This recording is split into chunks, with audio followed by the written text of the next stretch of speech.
by himself. The reason that is so impressive is because I'm from communist China. People here might think, even if America turned to communism or socialism, they could vote the old system back. Wrong. Because when you vote for socialism, that will be your last vote. There is no turning back.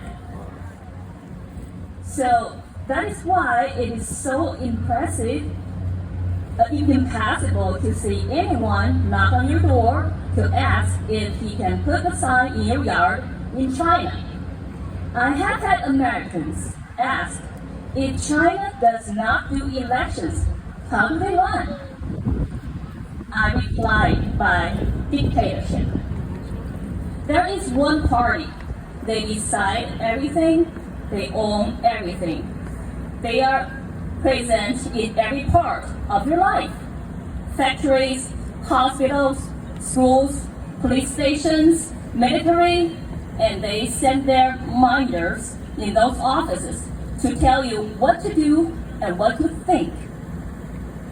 I never had an accurate word for their style until one day my father-in-law flat out said, like mafia? And I thought, yes, exactly.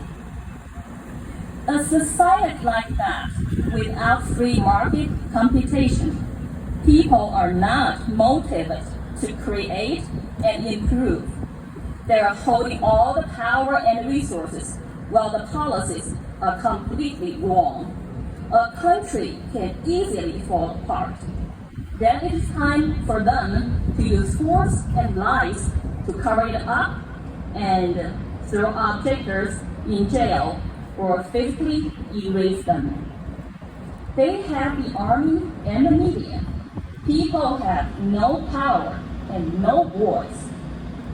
But by then, no one would think about getting their voice back.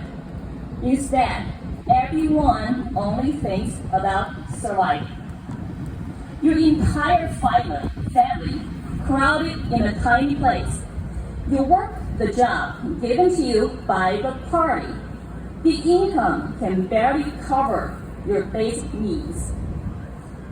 I get why people fall it in the first place, because it looks romantic.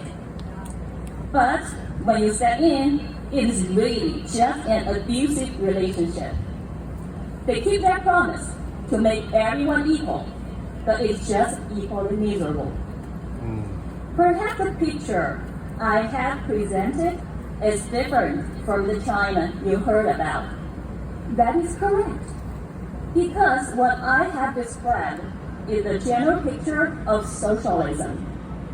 Current China is not North Korea or the former Soviet Union.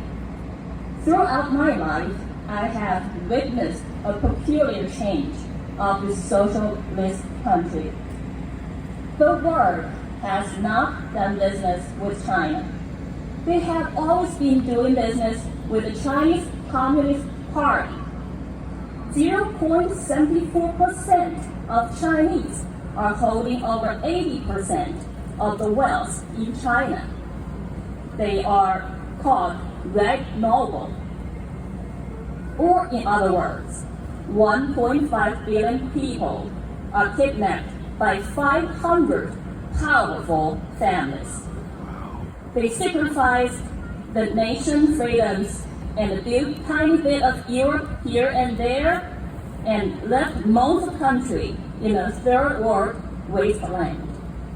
People are breathing polluted air, drinking toxic water, eating food grown from toxic soil, and getting sick because of that.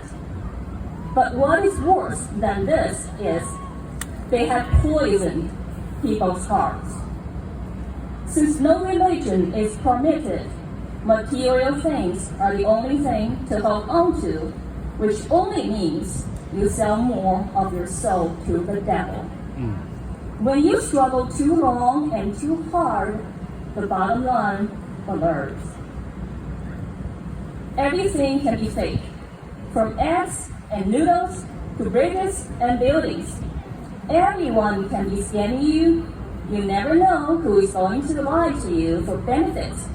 Meanwhile, people are cranky, rude, and lost. It is time for America to make the most important choice, and as a witness to socialism, I cannot say that I'm not terrified about socialism's growing influence here in America. I ask myself what to do. I think the only answer I heard from God is to do the next right thing. I hope He can be more specific or make my heart stronger. But I will follow His guide and just to do the right thing. I can start by voting for my fellow Republicans or coming a rally like this. So thank you, everyone. Thank you for coming. God bless. Yeah.